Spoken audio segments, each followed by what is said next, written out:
ഈ ദൃശ്യം 3 കണ്ടപ്പോഴേ ആളുകൾ ഞാനിട്ടിരുന്ന വീഡിയോ കണ്ടിട്ട് ചോദിച്ചു, ഇതിനകത്ത് കുഴപ്പങ്ങളൊന്നും ഇല്ലാത്ത ഒരു സിനിമയാണോ?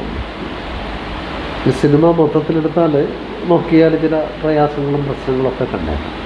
പക്ഷെ നമ്മളെ സംബന്ധിച്ചിടത്തോളം ആ സിനിമ എങ്ങനെ ആസ്വാദ്യകരമായിട്ട് തിയേറ്ററിലിരുന്ന് കാണാൻ കഴിയുന്നു എന്നുള്ളതാണ് അതിൻ്റെ ഒരു പ്രാധാന്യമായിട്ട് എനിക്ക് തോന്നുന്നു.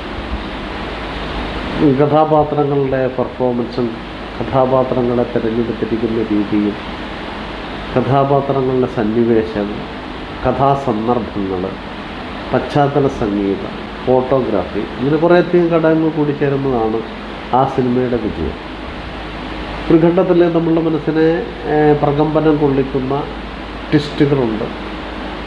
അതോടൊപ്പം തന്നെ ക്ലൈമാക്സിൽ വളരെ ഭംഗിയായിട്ട് നമ്മളെ അത്ഭുതപ്പെടുത്തുന്ന തരത്തിലുള്ള ക്ലൈമാക്സൊക്കെയാണ്.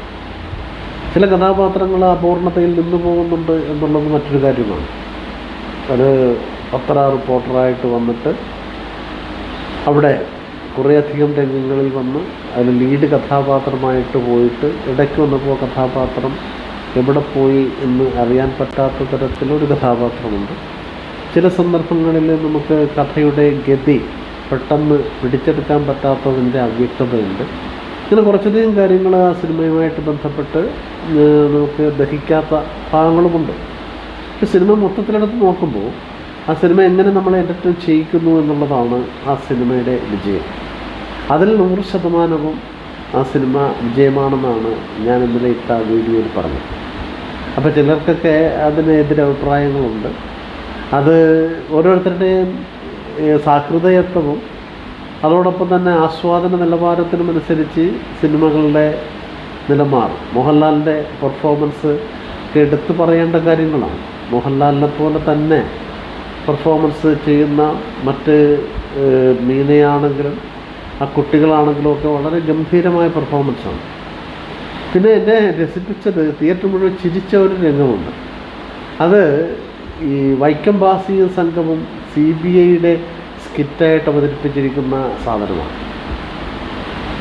പ്രഭാകർ എന്ന് പറയുന്ന ആ കഥാപാത്രത്തെ ആദ്യം കാണിക്കുമ്പോൾ തിയേറ്ററിൽ പലരും ഇതിൽ ചിരിക്കുന്നുണ്ട്. അപ്പോൾ എല്ലാവരും അത്ഭുതപ്പെട്ട് ചിരിക്കുന്നത് കണ്ടപ്പോൾ ആളുകൾ തോന്നി എന്താണ്, അത് വളരെ സീരിയസ് ആയ ഒരു വില്ലൻ കഥാപാത്രത്തെ പോലെയുള്ളൊരു കഥാപാത്രത്തെ അവതരിപ്പിക്കുമ്പോൾ ആളുകൾ ചിരിക്കുന്നു. അപ്പോൾ ചിരിച്ചതിൻ്റെ കാരണം എനിക്ക് മനസ്സിലായി. അതുകൊണ്ട് ആ ചിരി ഞാൻ വലിയ കാര്യമാക്കില്ല. പലരും ചിരിച്ചു. എന്താണ് കാരണം എന്ന് ചോദിച്ചാൽ, വൈക്കം ബാസിയും സംഘവും കോമഡി ഐറ്റം വേറെ കോമഡിയിൽ ഈ CBIയുടെ 2 ഭാഗങ്ങളിലും ഒരു അന്വേഷണ കഥാപാത്രമായിട്ട് വരുണിൻ്റെ അന്വേഷണത്തിൽ വരുമ്പം ഈ പ്രഭാകർജിയുടെ ആ ഫോൺ കോളും അമേരിക്കയിൽ പോവുകയാണെന്നും ഞങ്ങളുടെ മകൻ്റെ കോളിംബെല്ല് കേൾക്കുമ്പോൾ ഉണ്ടാകുന്ന അവസ്ഥയൊക്കെ കാണിച്ച് കോമഡി വൽക്കരിച്ചിട്ടുണ്ട്. അപ്പോൾ അങ്ങനെ കോമഡി വൽക്കരിച്ചത് കൊണ്ടാണ് ആ പ്രഭാകർജിയെ ആദ്യം കാണിക്കുമ്പോൾ ആ തിയേറ്ററിൽ കൂടുതൽ ആളുകൾ ചിരിക്കുകയാണ്. ആ ചിരിക്കുന്നതിൻ്റെ കാരണം ചിലപ്പോൾ ഈ കോമഡി കാണാത്തവർക്ക് മനസ്സിലാവില്ല. കോമഡി കണ്ടിട്ടുള്ളവർക്കറിയാം ഈ സ്കിറ്റിൽ കളിച്ച് പ്രഭാകർജിയെ ഒരു കോമഡി കഥാപാത്രമാക്കി വെച്ചിരിക്കുന്നത് കൊണ്ടാണ്. അപ്പോൾ അങ്ങനെ നോക്കുമ്പോൾ സിനിമയ്ക്ക് ചെറിയ ചെറിയ പ്രശ്നങ്ങളുണ്ട്. പക്ഷേ മൊത്തത്തിൽ സിനിമ ഗംഭീരമായ ഒരു എൻ്റർടൈൻമെൻറ്റാണ് നമുക്ക് നൽകുന്നത്. മാത്രമല്ല സിനിമയുടെ തുടക്കം മുതൽ അവസാനം വരെ നമ്മളെ പിടിച്ചിരുത്തി മുൻപോട്ട് കയറി ചിന്തിക്കുവാനുള്ള ഒരവസരം സഹൃദയന് കൊടുക്കാതെയാണ് ആ സിനിമ മുന്നോട്ട് പോകുന്നത്. അതുകൊണ്ട് തന്നെയാണ് ആ സിനിമ കൂടുതൽ ആസ്വാദ്യകരമാവുന്നത്. തിയേറ്ററിൽ പോയി കാണണം എന്ന് പറയുന്നത് പ്രത്യേകം ഒരു എക്സ്പീരിയൻസ്, തിയേറ്റർ എക്സ്പീരിയൻസ് എന്ന് പറയുന്നത് ഗംഭീരമാണ്. സൗണ്ട് എഫക്റ്റുകൾ ഗംഭീരമാണ്. അപ്പോൾ അത്തരം കാര്യങ്ങൾ കൂടി ദൃശ്യം 3 കുറിച്ച് പറയുമ്പോൾ ഞാൻ കൂട്ടിച്ചേർത്ത് പറയുകയാണ്. Okay, thank you. നിങ്ങളെല്ലാം തിയേറ്ററിൽ തന്നെ പോയി സിനിമ കാണുക.